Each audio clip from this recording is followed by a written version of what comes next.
Have you ever been in an actual castle? I mean, yeah. Did it have an oubliette? Um, Tell me what an oubliette is, and I'll tell you if it had one. It's a hole where our glorious ancestors put prisoners and then locked Oh, it from yes. the top. Yes. So the first time I looked down an oubliette, I was like, holy shit. Yeah. I can think of worse ways to die. I can, but that's horrifying. Yeah. So if you'd been stuck there for days and suddenly a rope ladder unfurls, that would justify it having its own paragraph. Right. But we've been here for like 5 minutes and we're angry. So, Yeah. we're not at the stage where a rope ladder is like, oh. Yeah. Welcome to another episode of live editing with releasing your inner dragon. So while Marie pulls up today's victim, I'll go through the normal song and dance. This is always subjective. We're going to go through and give our opinions about what this author could do to improve their writing. It's subjective. Agree with it, disagree with it, doesn't matter to us. You do not have to follow anything we have to say. Your name goes on this, like whatever. This is just what we feel. If you would like to have something live critiqued by us, just send it to us. The email address is down below, but it's releasingyourinnerdragon at gmail.com. Now, we do a couple of things, and we are looking at doing a first page read episode Mhm. soon, and we don't have enough submissions for that yet. So if you would like to be a part of the first page read, send your first page of your manuscript and make sure you indicate that this is for first page reads, and we'll include it in that. We don't critique it in that. We do something different. We see when the industry would maybe reject it. But if you want to be critiqued, make sure you just let us know this is for the live critiquing, and then we'll put you in, this. Now we do have now, after this being our fifth year, we have a lot of submissions, so we cannot guarantee that we will get to yours, but we are doing everything we can. We're doing at least one of these a month, so we're trying to burn through them and get these done. But even if this isn't your piece, I promise you, you are 100% going to get something out of it. Also, if you're listening to us on a podcast or on a podcast platform, we will do everything in our power to help you see this. But honestly, this is one of those episodes that you really should head on over to YouTube. While you're there, you should subscribe to us and like the episode and hit the Video. notification bell, all those things that everyone tells you to do. But then you'll be able to see, because Maria is actually sharing her screen so that we can read this together, and you'll just get a lot more out of it, in my opinion, if you are viewing this on YouTube instead of one of the podcast platforms. All right. So I'm going to read from The Ossified Mind, and I see that it starts with a flavor text. So I'll read that and then we'll head into the text itself. Men begin life blind, in a darkened paradise tethered to eternity. All is provided, yet they are not satisfied. A foreign light beckons and promises more. Men leave paradise into the light. Their tether is cut. The men are alone. Their only comfort is the light's promise. The root of death, but the spark of growth. A promise to see their reflection. Mantra of the ossified. So, first of That all, is interesting. that Hmm? opening couple of lines is fantastic, Yeah.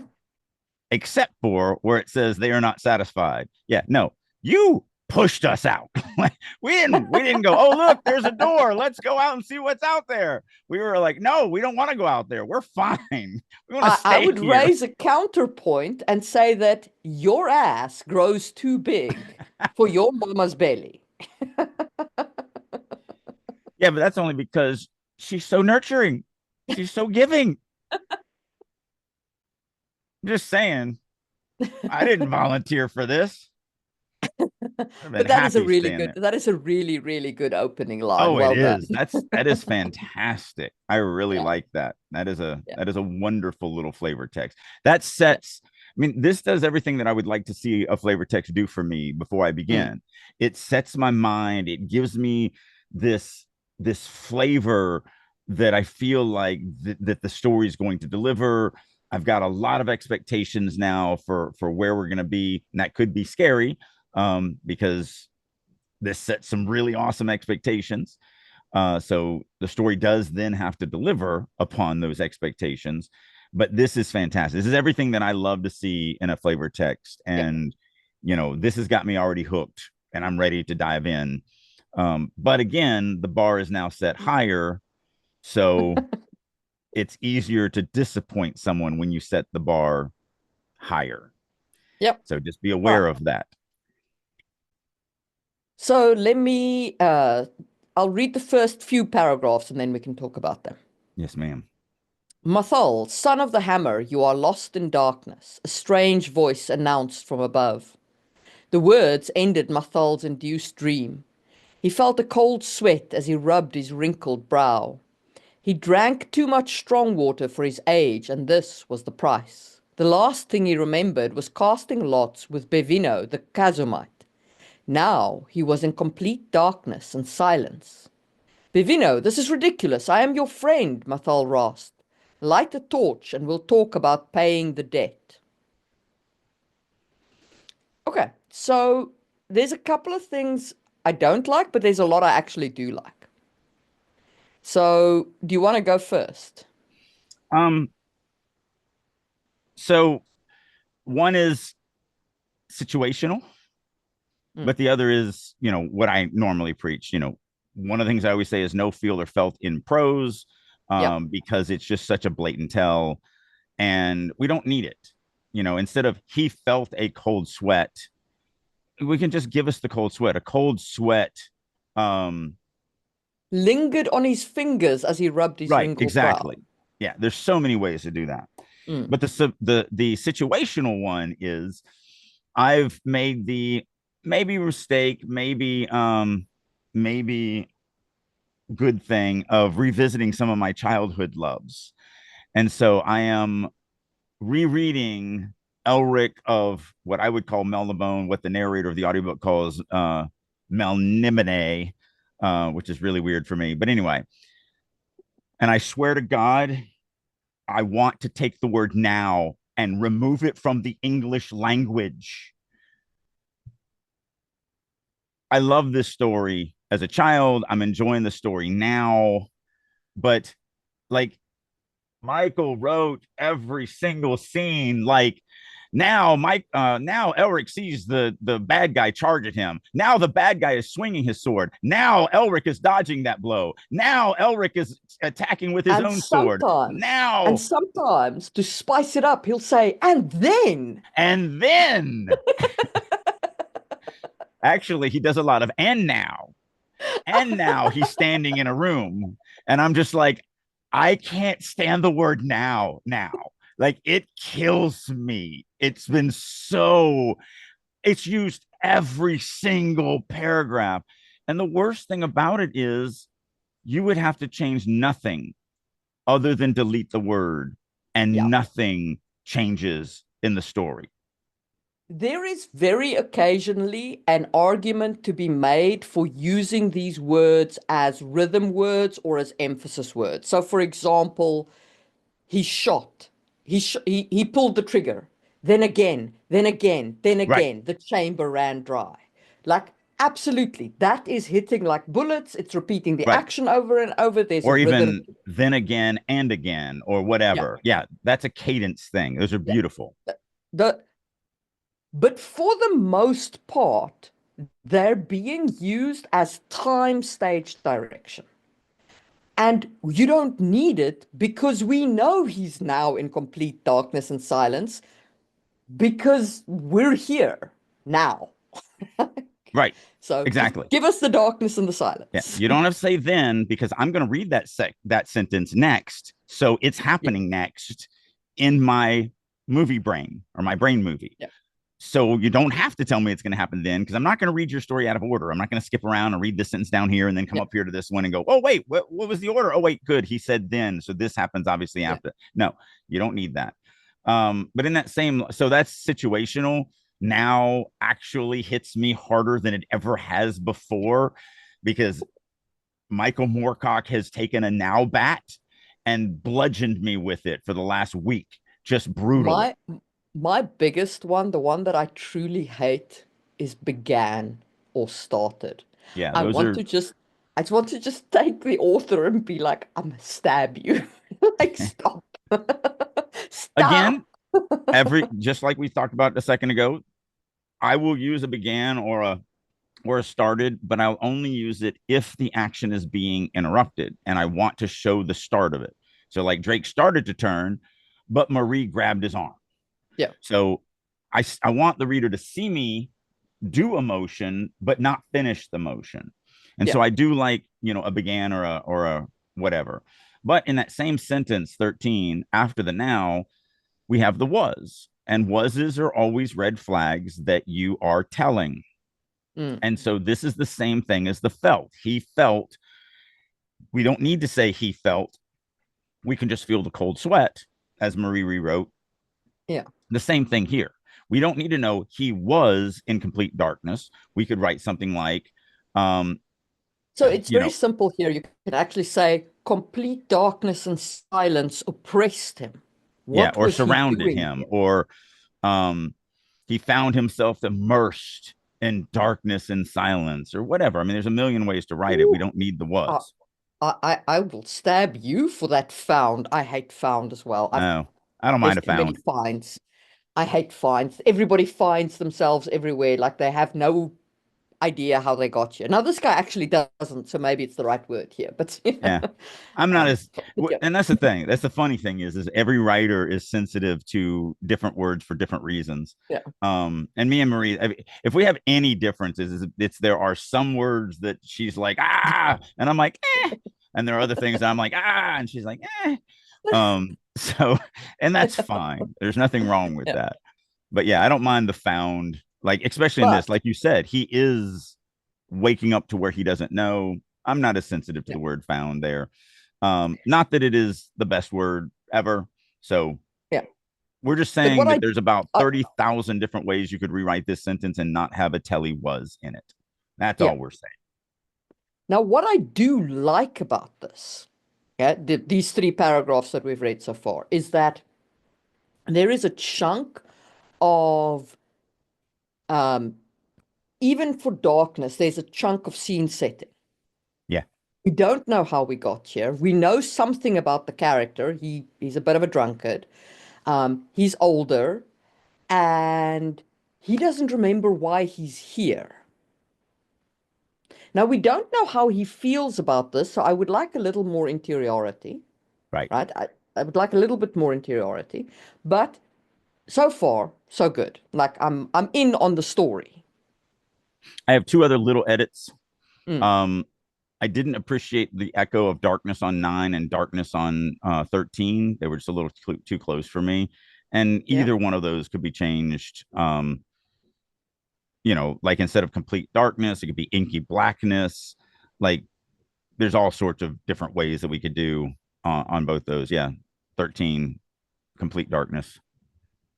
And then the other little edit is, um, well, two little edits. So on 15, Bavino, this is ridiculous, and I'm your friend are two different sentences. Those aren't Yeah. two clauses of the same sentence. So that would be a period there. And then Mathal rasped is a speech tag. So therefore, the last sentence would get a comma at the end of it, not a Yeah. period.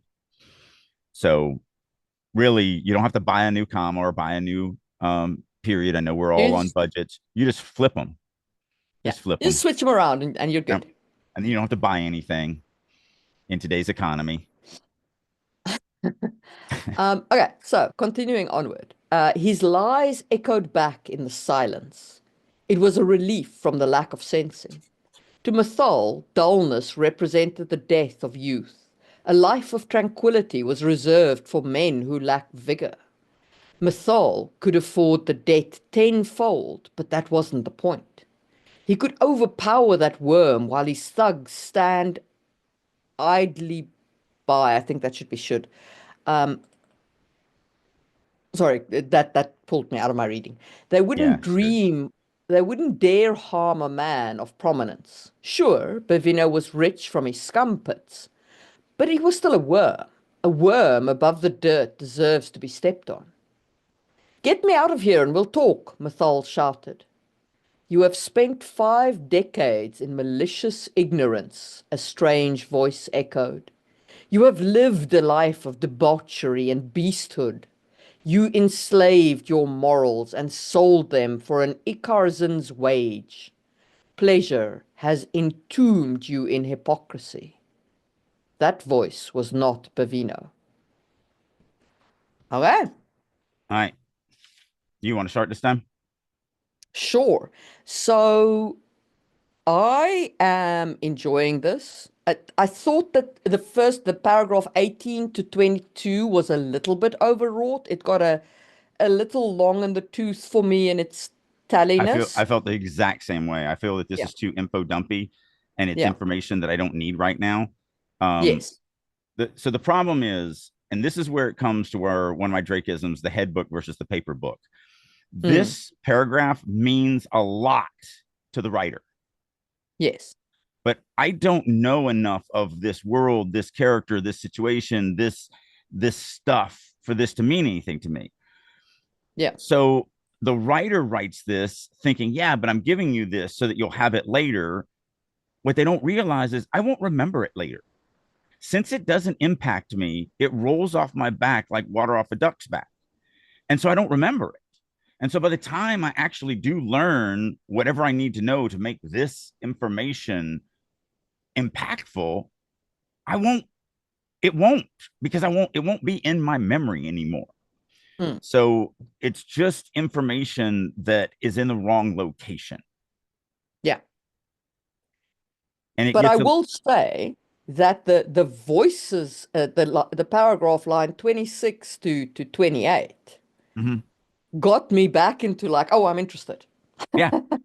And I don't need Like, to know. I don't need to yeah, know, um, a life of debauchery and beasthood. I don't need to know, what an Ikazaran's wage is or anything like that. I yeah, know that it's being said through context. I know it's being said as a derogatory statement. And so mm, therefore that's all I need. It's a derogatory thing. It's a you've done this bad thing and now you're going to suffer for it. And so that's all I need. It's yeah. amazing how little a reader actually needs to be fulfilled with the story. I think actually you could probably cut everything from to Mathol dullness represented the death of youth, and this paragraph would still have the same impact. Yes, it 100% it would. Yeah. So I'm gonna just put This another this is comment a there good and say, example. Um, and one of our peanut galleries will appreciate this. Although he was in the discussion, this wasn't. It was somebody else last night, that this pertained to exactly. But this is where I would say is a navel gazing paragraph yeah, where we're not actually getting anything out of it. We're just kind of staring at the lint in our navel, waiting for the words to be done so that we can then move on to something that we actually can grab onto and actually have purchase within ourselves as we consume this story. yeah. But yeah, So, so and then you've got then just a couple of like, that stand I think should be stood. yep, Um, there's another echo. So we had silence up on 15, I think it was. But there's one on 18. Yeah, so 13, sorry. I wasn't on my screen, so I couldn't remember the line number. So we have silence on 13 and then silence on 18, as a little echo there. If we're keeping this paragraph, we do need to talk about the two Mathals, uh, 18 and 19, because the first Mathal sets the paragraph as his. Now, if I'm going to do that, I'm going to go ahead and instead of his, I'd put the Mathal first. Mathal's lies echoed back in the silence. If I'm going to use Mathal at all, Mathal was the last person that spoke. Mathal is the only character in the scene other than this disembodied voice. So technically, you would not have a problem with to his dullness and he could Yeah. afford, you literally don't even have to use Mythal at all because the The Mythal only on 15 sets it. Yeah, the only time you have to change it is after you've said Bavino on line 21. Right. Yeah. And that's why on 24 we need Mythal shouted. Mm. But that's I will really just all also say one thing. I'm deeply appreciative of the fact that the author put a comma and Mythal shouted, and not an exclamation mark and Mythal shouted. Because if you have an exclamation mark and you have shouted, you're giving me the same information twice. 100%. Although I popped that because I would rather put an exclamation point after talk, get rid of Mythal shouted, and give me what he is feeling in this moment. Is he Yeah, annoyed? Is he whatever? So let the exclamation point do the job of the shouted, and then do something else with that agreed. narration line. So, but that was a little bit further down. On 21, sure is a parenthetical, so it needs a comma after sure. Bavino. Um, and then the last nitpicky thing for me is on 26. So the first strange voice should be a strange voice, but now the This strange one should voice be that. exists. And so it should be the strange voice. Yeah. So yes, the first time we did it up at the top when the voice first came in, on 9, it should Uh, be a strange voice because it doesn't exist. And so we're now bringing it into the scene. mm, But now the strange voice is there. And yeah. so if we say A, the human brain has a hard time going, wait a minute, is it the same one that I just heard? Mm, So, and if it isn't the same, I wouldn't do A, I would do a different strange voice or whatever. yeah. And actually, I probably wouldn't do strange voice because I've already named that first one strange voice. So Yeah. so that's the only other like little minor edit thing that I would throw into this one because you've said it. So use the. Yeah. But yeah, so far I'm interested. I'm not connecting with Mythal, but the plot's very interesting. Yeah, the Yeah. situation, not The necessarily the plot, but the situation's interesting. situation. Yeah. And that's the thing. So we talk about there's 4 things we want to do as quickly as possible at the opening every scene, but even more importantly, as quickly as you can at the Mm. beginning of the story. The first is, whose head am I in? Bam, we get that right out of the gate. We're in Mythal's head. There is no doubt to our mind of that. The second is, where are we? And while this sounds weird because we're in darkness, we know where we're at. We're in darkness. Like, I Yeah. have no idea what's around me. But I don't need to know what's around me because I can't see anything. So I am still 100% grounded in my surroundings, which is a black void. Like, that's what I'm in. Yeah. I'm comfortable with that. I'm set. My feet are under me. I know that sounds crazy that we're grounded in nothing, but we are 100% grounded in nothing. But we're Uh, grounded in nothing. And that's fine. We right. understand we're in nothing. Yeah. The third thing, why am I here? I'm waking up from a drunken stupor. Like, I get it. I don't know where Mm. I'm at. I don't know anything around me other than the fact that I can't see anything around me, which grounds me into that. But I also know why I'm here. I'm waking up from a drunken stupor. I went out partying last night. I'm too old for that stuff. I shouldn't have done it. I'm going to pay for it now. I know why I'm here, as in why me, the reader, am reading this moment. Yeah. And then the third or the fourth is, what is the cool thing that makes me want to keep reading? And the cool thing here is there's a voice that I think is a friend of mine, or at least an acquaintance of mine, that's accusing me of something, but it's not. It's Yeah. God's voice, or, some spirit's voice, or some bigger thing, or whatever. And that's a cool factor that makes me go, okay, this is interesting. I want to keep Yeah. reading. Whose head am I in? Where am I at? Why am I here? What's the cool thing that makes me keep reading? Those 4 things were all accomplished within 20-ish words, because really you can cut that entire paragraph that we talked about and all of those things are still there. So in about 20-ish lines, We have accomplished 100% of what needs to happen in the opening of every single scene. And you got me. I'm hooked. Yeah, I'm reading. yeah, I'm interested. Mm-hmm. All right, so um, don't lecture me, scum. Ransom me and be done with it, Mathal shouted. What's the market rate these days? 30 course hides? Ask my brother for 300. Try to spend it all before we hang you as a banner. Do you know who I... Silence, the strange voice interrupted with a note of anger. You will not return to blindness. There will be no ransom. For the first time in decades, Mathal felt fear. It was a feeling he long missed. Okay. Um, so just a small dialogue punctuation mark that I fixed over there in line 32. So do you want to go with these three paragraphs? Yeah, yeah, because there's plenty to talk about here. Um, so yeah, again, the same thing. When you have those, first of all, you have an echo of Mathal shouted, Mathal shouted. We don't want to use the same body language over and over Mm. and over again. So do something else. Also, when you have these little Mathal nodded, Mathal shrugged, Mathal grinned, Mathal, you know, stood, Mathal shouted, Mathal rasped, these don't do anything. Mm. Like, I'm not saying cut them. I'm saying add to them, if nothing else. They don't. You're missing opportunities for what is Mathal feeling. What is what is the because even though I'm grounded in nothingness, the floor still feels like something. Um, there's all sorts of things that we can do with that. That is just such a waste when we do these little nodded, walked, looked, glanced, smiled, shrugged. They're just terrible movements that don't do anything for you. Did you have something to add to that?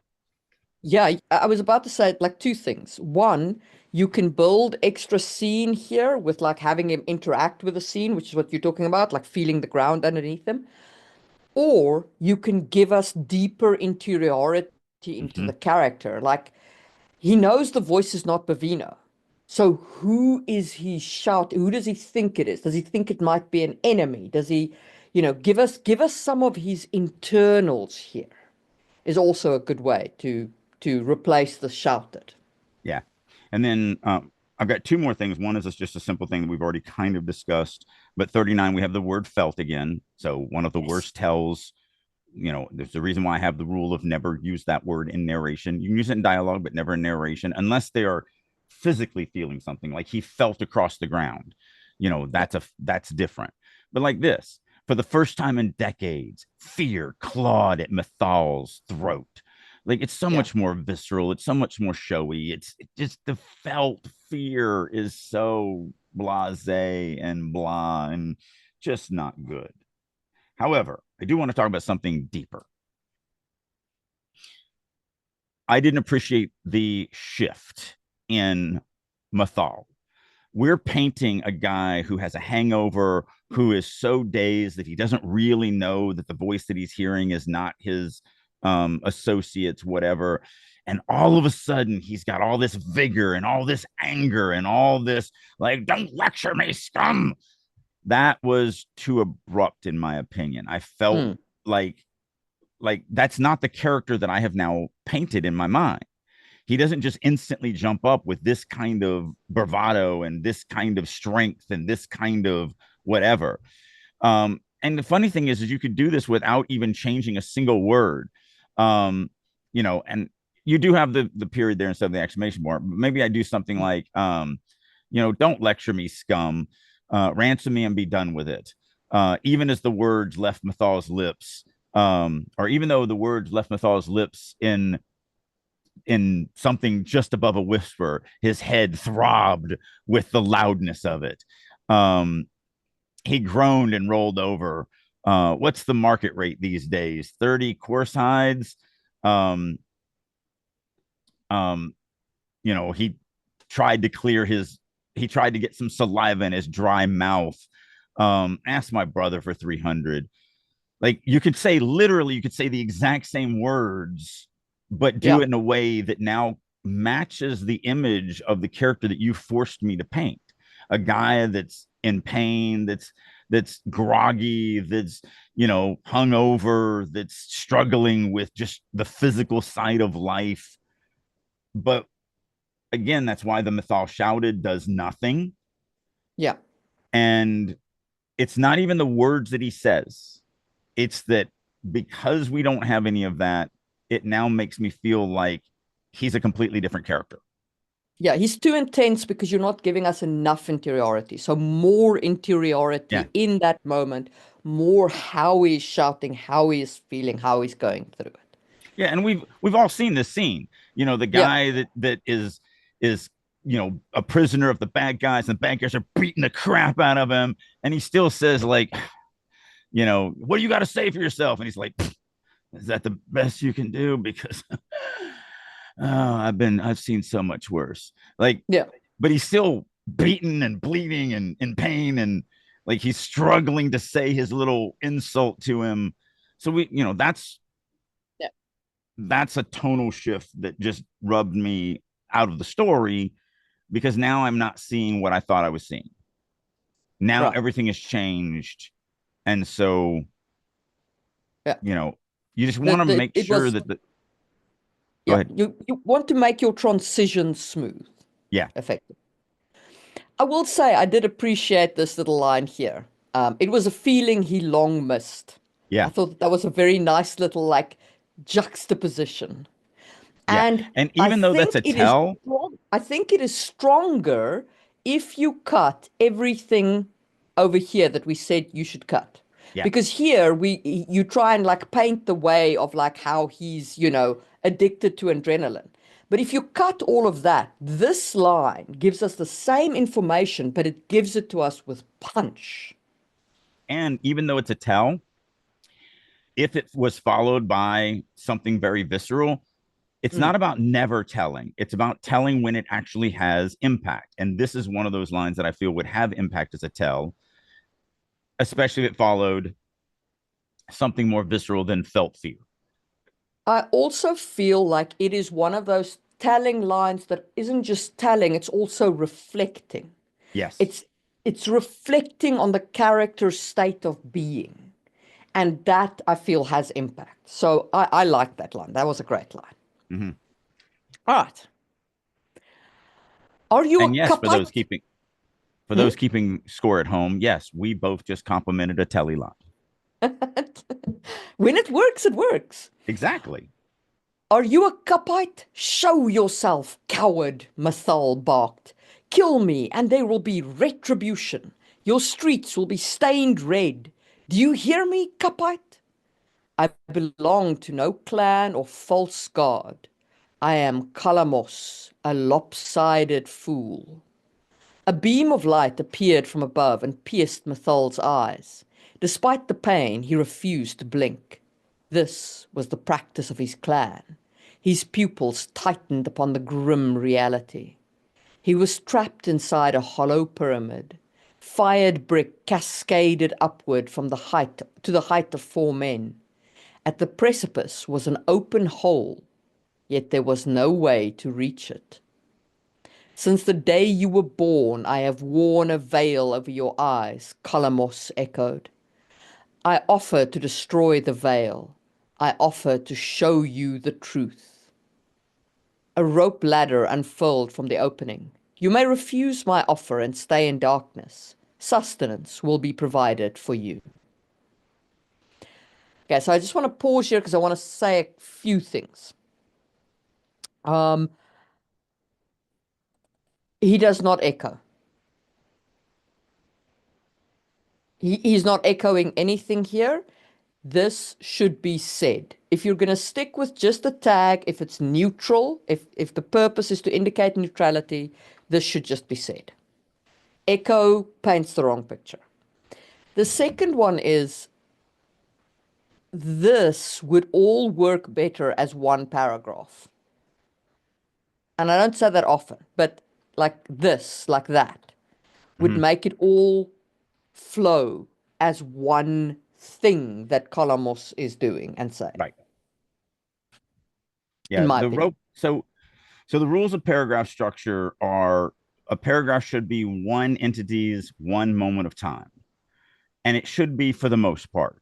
And you could say, well, the rope ladder is a different entity and it's doing something during its moment of time. Sure, but we can assume that this dude is lowering it or somebody with this dude is lowering it. So having it all as a part of the same paragraph just makes it read smoother and joins everything together, and it just doesn't need to be its own paragraph. It doesn't have the gravitas to be a short Mm, one sentence paragraph by itself. yeah. It doesn't have that kind of weight to it. Um, it would only have that kind of weight if we were really afraid of being stuck in this hole. Like, I don't know if you've ever been in a castle. Have you ever been in an actual castle? I mean, yeah. Did it have an oubliette? Um, Tell me what an oubliette is, and I'll tell you if it had one. It's a hole where our glorious ancestors put prisoners and then locked Oh, it from yes. the top. Yes. So the first time I looked down an oubliette, I was like, holy shit. Yeah. I can think of worse ways to die. I can, but that's horrifying. Yeah. So if you'd been stuck there for days and suddenly a rope ladder unfurls, that would justify it having its own paragraph. Right. But we've been here for like 5 minutes and we're angry. So, Yeah. we're not at the stage where a rope ladder is like, oh. Yeah. Exactly. Yeah. So, but also, like I said, there is a argument to be made that this dude, I'm not even going to try to say his name, is the one who's done this. So it's a part of his actions anyway, Yeah, or he's exactly. directed it to happen. So it's a part of his actions anyway. Um, so I would really like some interiority here. Yeah, there's almost none, and a It, lot of this comes from the fact that this writer, the deeper we get into this, the more I see them just using your little 2 word, 3 word um narrative tags to show who is speaking. So, 41, we have Mathal Bart. Um, Down on 59, we have yet again another Mathal shouted, this one including the exclamation point. Um, we have the voice dude echoed, which is the wrong tag, so said whatever. These things just don't do anything for your story. They do so nothing. I'm gonna say this. I'm sure I've said it before, but I'm gonna say it again. A speech tag is not a replacement for providing interiority. Right. How something is said does not replace communicating what the character is feeling. You can shout for any number of reasons. You can shout because you're afraid. You can shout because you're angry. You can You can shout shout because you're happy. because you're happy. Like, it tells me nothing.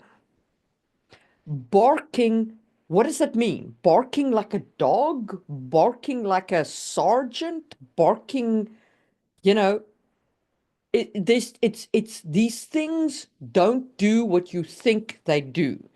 And the problem is like this, what this author's doing is they're not using any seds, right? Probably because they've been told to reduce their speech tags. So Yeah. they, because I've seen this before as well. And then they'll replace the said and asked with every possible speech tag in the English language that isn't Other said than and said. asked. And it actually is more disruptive Yeah. because said and asked kind of vanish for the reader, but these strange speech tags stand out. So Especially echoed. yeah, so I would only use these strange speech tags if they actually add something. Yeah. Like they must really add something to the way it's being said before I'll consider using them. Otherwise, I would rather give real interiority attached to a said or Yeah, completely without the said. right. Exactly. Yeah. I mean, I'm one of the few published authors that uses no speech tags ever, not a single one. Which I Yeah. don't agree with that you should do. I just planted my flag in that, and stupidly, stubbornly, I'm sticking with it. You every once in a while should use a said because it's just the right word to use. You should never have absolute rules in your creative writing, which I've given myself the absolute rule of never using a speech tag, which is dumb. But I'll Sometimes I own that use dumbness. sometimes I use said literally as a rhythm. Yeah. Like I Yeah. use it There's a for a lot of reasons why I rhythmatic would love reason. to break my Yeah. own rule. I Yeah. just don't because I'm a pig-headed, stubborn fool.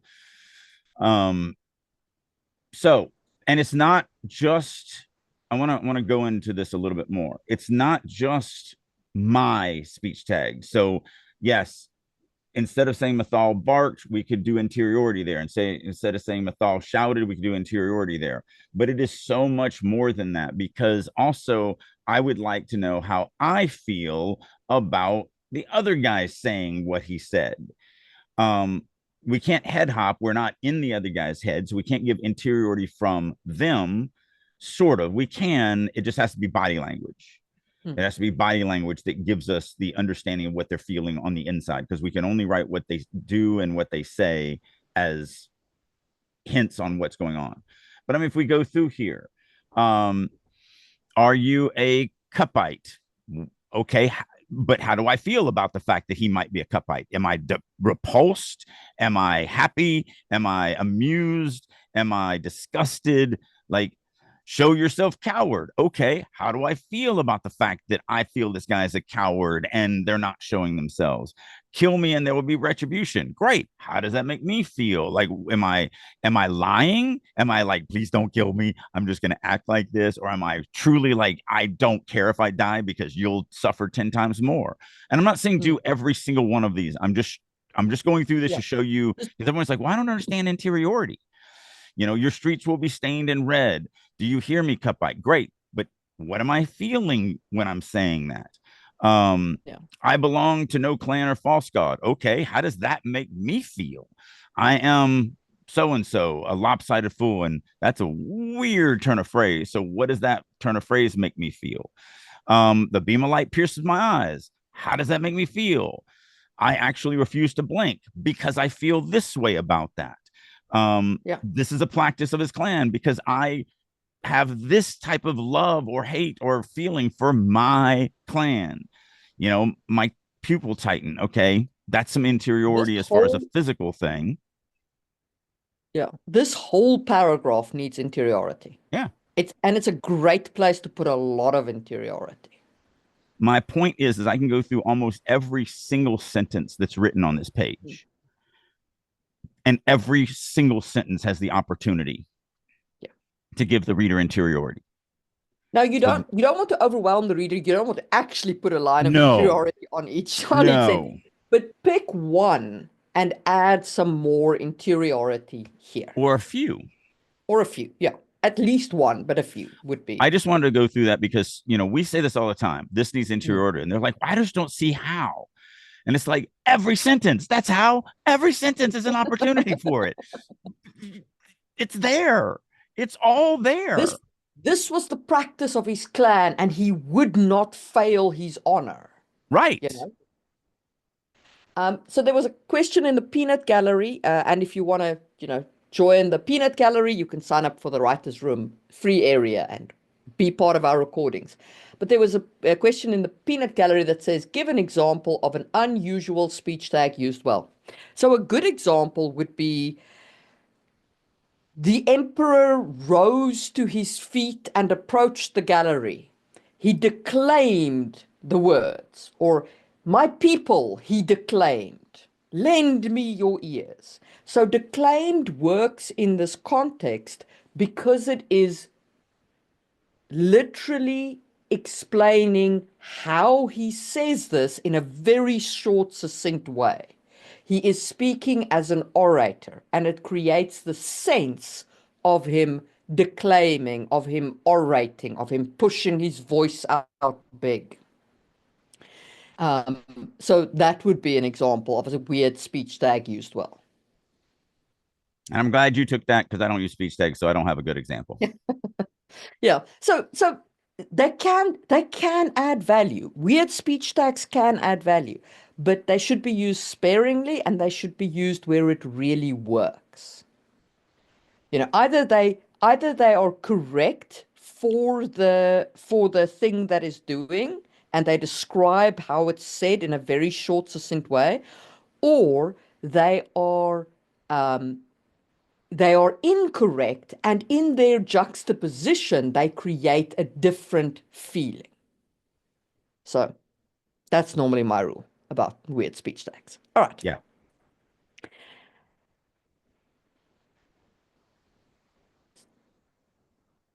So, continuing onward, Mythol knew firsthand that it was unwise to climb a ladder without knowing the destination. He was a veteran of many sieges in the Sea of Stone. Still, no part of him wished to remain imprisoned. He would face Kalamos. How does he feel about that? I accept, Mythol shouted. He stepped onto the ladder without hesitation. Immediately it shot to the top, as if Mythol weighed nothing. His knees smashed against the roof as he entered the light. The pain kept him on the ground. Before he could orient himself, a cold metal hand forced his head down into a muddy floor. As he writhed to escape, more hands grabbed various limbs. They held him down until he stopped struggling. Abandon any hope of return, Kalamos said from above. You are alone in a new world. You are doomed to sink into chaos. The hands hoisted Mythol to a kneeling position. He could now see the hopelessness of his condition. A horde of men wearing wooden masks stood before him. Each mask was intricately carved and shaped to represent an animal, all except one. Mythol instantly knew that it belonged to Kalamos. It was made of rotten wood fashioned into a skull shape. A black veil sat beneath it, hiding his face. The mask was not what struck Mythol. The man stood 2 hands above the others. He hunched over the left hand and leaned on a large rotting cane. The monstrous figure was wearing a cloak composed of tattered fabric, rotting leaves, and various other plants. Bark and wood chunks surrounded his limbs, forming a sort of armor. Beneath it were layers of shredded black robes. All of the men's skin, all of the man's skin was hidden beneath the rotting apparel. Okay. All right. So your Sangwill just sneaked in there. 75, it says he hunched over to the left and leaned on a large rotting cane, but you read he hunched over the left hand and leaned on Left should always be followed by hand. That's just right. the way it That's is. right. That's what I'm saying. Your Sangwill kind of sneaked in there.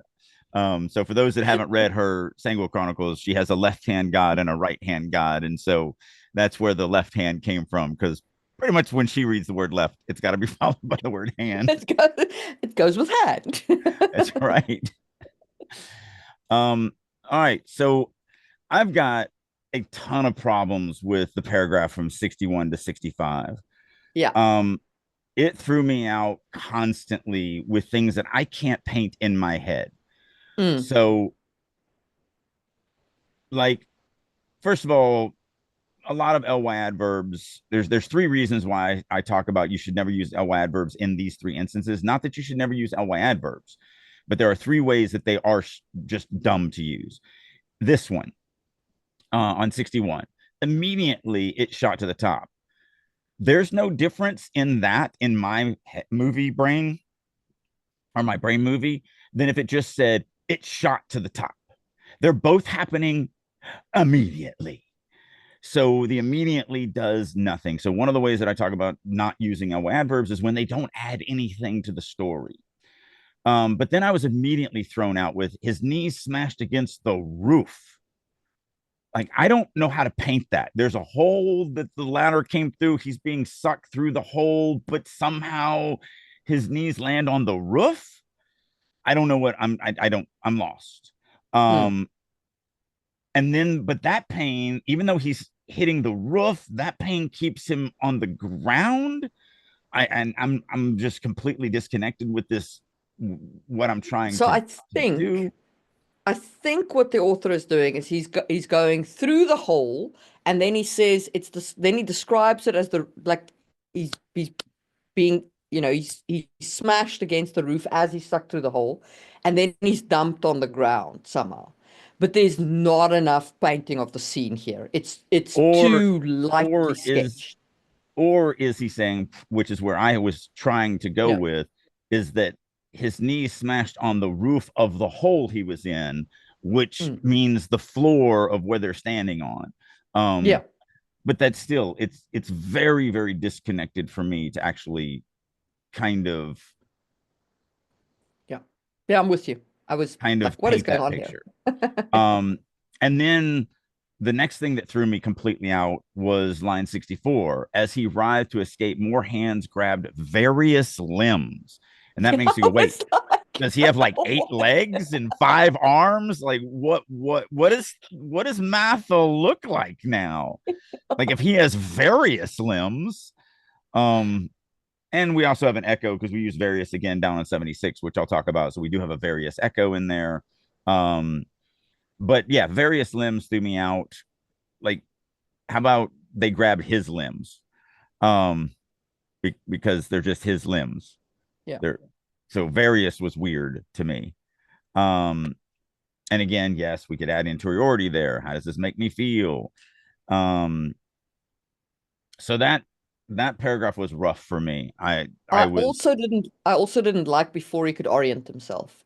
Because I know lots of people write like that. I get it. I yeah, do. And I don't blame people for writing. I don't say you've got to cut all of them.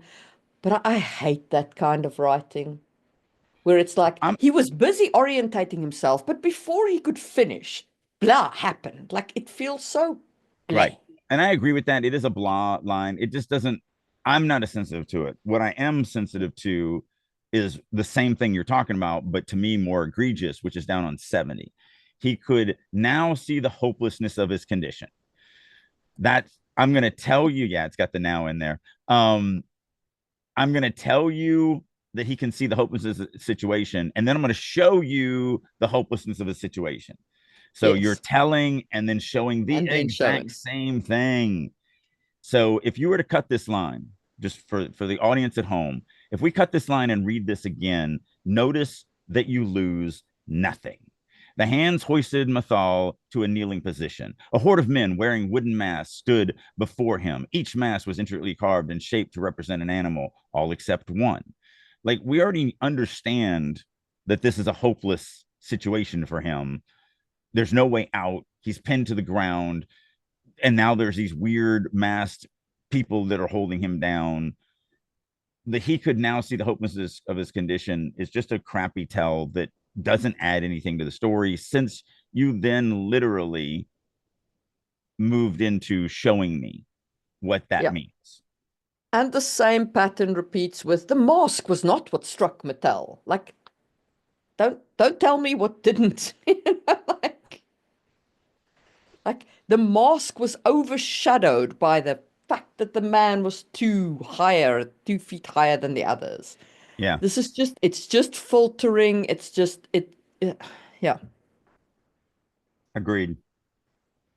And then I said I was gonna talk about the other various down on 76. Um, I see this all the time where, the monstrous figure was wearing a cloak composed of specific, and then just generic. I'm tired of describing stuff. Um, like that. Where? If you're given right there 76, so tattered fabric, rotting leaves, and whatever. Um, Various other plants. right. Like, if you're gonna give me two specifics, just finish it. Give me three. Um, I don't I don't need I don't so think about what you're doing to the um person's brain movie. The cloak was tattered fabric. Okay, I paint that. Rotting leaves. Okay, I paint that. And then just other stuff make it up. And I'm like, but you were painting a cloak. You were giving me the cloak. Now I have to do the job for you. I got to finish the job that you started. Like, just finish it. Yeah. Yeah. Also, yeah, various is just it's just a weak word. Yeah, Especially when you then go bark and wood chunks surrounded his limbs. yeah, Like, you know, like you're giving us the layers. It's you can just yeah. yeah, You don't need to go vague in the middle of description. yeah. The Peanut Gallery asked for a suggestion on interiority. My current best suggestion is Donald Mars's The Emotional Craft of Fiction. And I'll throw in the emotional thesaurus. Yeah. So the emotional thesaurus is really good at helping you show emotion and tell emotion and so on. But Donald Mars's book is really good at explaining why you need interiority and three ways of doing it. And he takes you through some examples. Yes. So I found it to be a very insightful book. Um, so yeah. Um, so I'm I like the setup. I like the situation Mathol's woken up in. I'm liking the kind of world building around here. But I'm now at the point where if I don't get interiority soon, I'm closing the book. Yeah. I need to know how Mathol feels about this stuff. I So that need to I know how to understand, connect to him. yeah, I need to understand his emotional state. And the few lines that we've had, like him feeling fear and then it was a feeling he long missed, are like little droplets in the desert. They're Yeah. not enough to sustain me. So I need more here. This description, both of these paragraphs are crying for interiority. Yeah. Yeah. Because if I, even though the writer pulled off the four things that you need to pull off at the very beginning, you also have to make me care about the character. You have to make me care about what the character cares about. You have to make me care about what the character fears, what they love, what they hate, what their motivation Mm. is, what their goals are. And that is only done through interiority. And so Yeah, without interiority, we don't, we just you're never not going to connect. hook me. You need the interiority to hook me. Yeah. That would be my biggest advice to this author. You've got a lot of great stuff going on in these 2 pages, a lot of really, really solid stuff, but you need that interiority. Now, I Um, get that there is a breed of authors out there that also teach this stuff that actually are preaching a methodology of you can't write what a camera can't see. I just vehemently disagree with that. I understand that this is a subjective field. Those people are objectively wrong. Yeah, objectively. In our subjective opinion, they Yeah, are objectively wrong. they're objectively wrong. And I object to their opinions. Yes. Um, it just I was just hired to write 3 movie scripts. When Yeah. you're a script writer, you do not get interiority. You don't have access to it. The audience will never have access to it unless you do some horrible, crappy voiceover, which just doesn't work unless it is the plot device that's driving the story. In prose, the reader gets that. They're inside that narrating character. It is a different medium. Those people are 100% correct in their statement if they were talking to script writers. But as a prose writer, it is just wrong. I had a person last week brought something and there was no interiority in it. And this was in the writer's room. And he was like, well, I don't want readers to feel like they're navel gazing, which is what, that's that term. And so I pulled up 2 scenes, each were a couple thousand words long, that took place almost entirely inside the character's head. Like the whole scene is just navel gazing, if you want to call it that. And when I got done, and he was also, his other concern was um making the readers feel talked down to, like giving them too much so that they feel baby. And so I got done and I was like, okay, so I just read you like 4,000 words of navel gazing. Do you feel like you were navel gazing? He's like, no, that was awesome. And I'm like, do you feel like I was talking down to you? And he's like, no, not at all. I was like, do you feel like I was being redundant in anything I said? And like, no, everything was new information. I'm like, yeah. And yet these are two scenes that live exclusively in interiority. Like there's almost no exteriority in those two scenes. Prose is not scripts. It is a completely different medium. And so if you subscribe to the philosophy that you can't write anything a camera can't see, then you're always going to have a story that feels hollow to a reader. It just is the way it is. I've got a group of friends that are published authors, and they subscribe to that philosophy, and I can't read them because I get 2 or 3 chapters in, I just don't care. I don't care. And so I put the book down every time. I've never finished a single one of their books, even though I own they're friends of mine. So, you know. And I just want to say that clearly this reader does not subscribe, this the writer does not subscribe to it because he does have interiority. It's Right. just not enough. Right. Okay. So let me continue because we are almost at the end, and that is a near miracle for us. So well done to you, the author. Harden your mind and prepare, Calamos said without a twitch of movement. A man wearing a frog-shaped mask advanced to the front of the horde. There was a familiarness to his gait. He was carrying a severed head. Multiple mushrooms were growing out of the top of it. They were a blood-colored translucent with dark veins running up the stem and spreading into the cap. The head appeared to have been rotting for weeks, and yet it was still recognizable. It was Bavino. Mathol realized he was asleep far longer than just one night. Be strong, old friend, the familiar man croaked as he plucked out a mushroom. It bled and writhed in his hand. You, Mathol shouted. He was too enraged by the betrayal to say more. The horde grabbed Mathol's head and held his jaw open. The familiar man placed the mushroom into it. Blood dripped down Mathol's face as the horde forced his jaw shut. The slick, warm mushroom pulsated in his mouth. He was thankful that decades of serpent burning destroyed his taste. He had no choice but to swallow it. He could feel it twitches down his throat. The root of death, but the spark of growth, Calamos said. A promise to see their reflection, the horde replied in unison. Okay. So first of all, someone the peanut gallery asked, so the actors give the interiority through their actions and facial expressions. So yes, they basically in a script, every single character is a secondary or tertiary character compared to what we get in prose.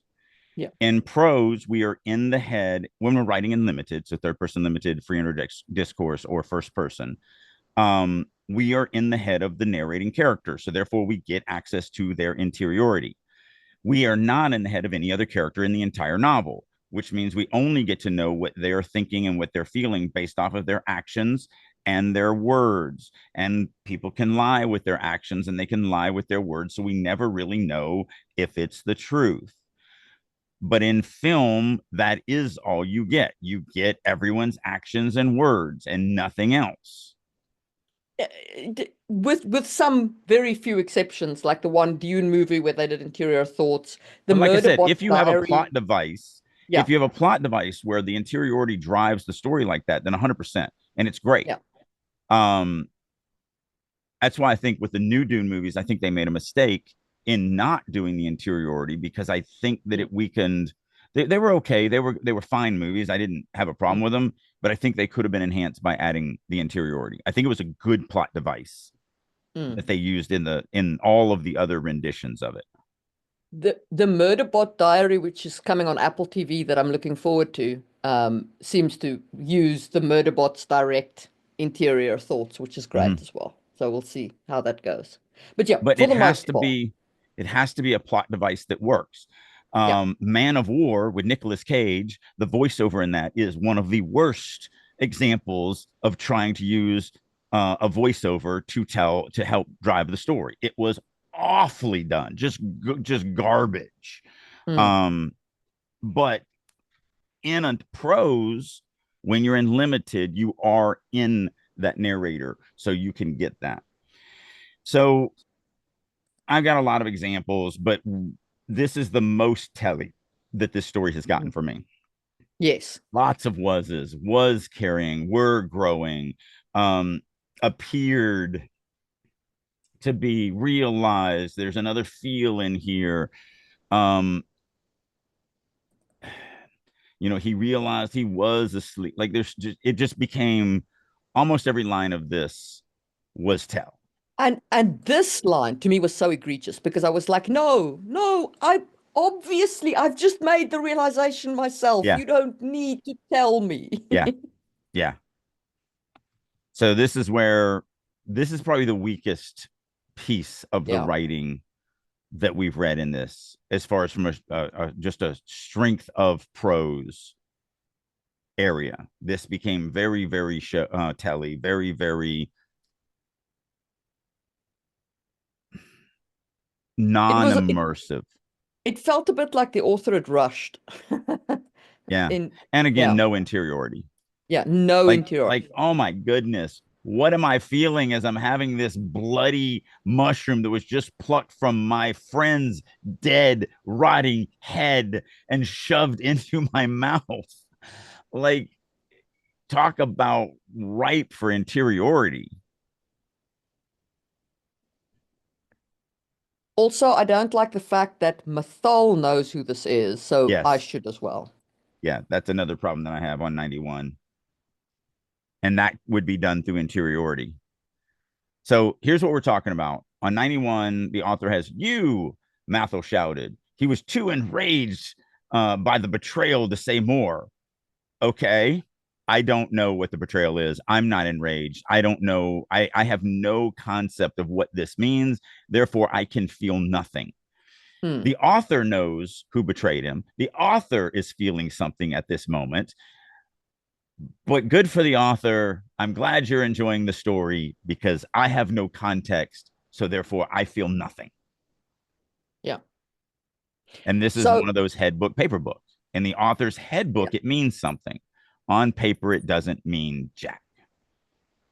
So I do like the fact, by the way, that we have a callback over here to the quote at the Yeah. top, to the flavor text. Like that was like this chapter has got a lot of plot promise. It's Yes. got a lot of good, strong character and plot work. It lacks interiority. Yeah. If you do not give me interiority, I am not going to engage enough. There is hints of interiority. Deepen it, strengthen it, dig for it, put it on the page. Yeah. I think And that's the again, biggest takeaway. that's how we write. That's how we believe that good storytelling is done in limited. There is a faction out there that does believe different than us. Um, Whichever way you believe is your call. Um, we will judge you and look down upon you if you believe the other way, but that is something you can probably live with. Yeah. And I think that that is a good place on which to end this episode. And we will see you soon for another one. Bye.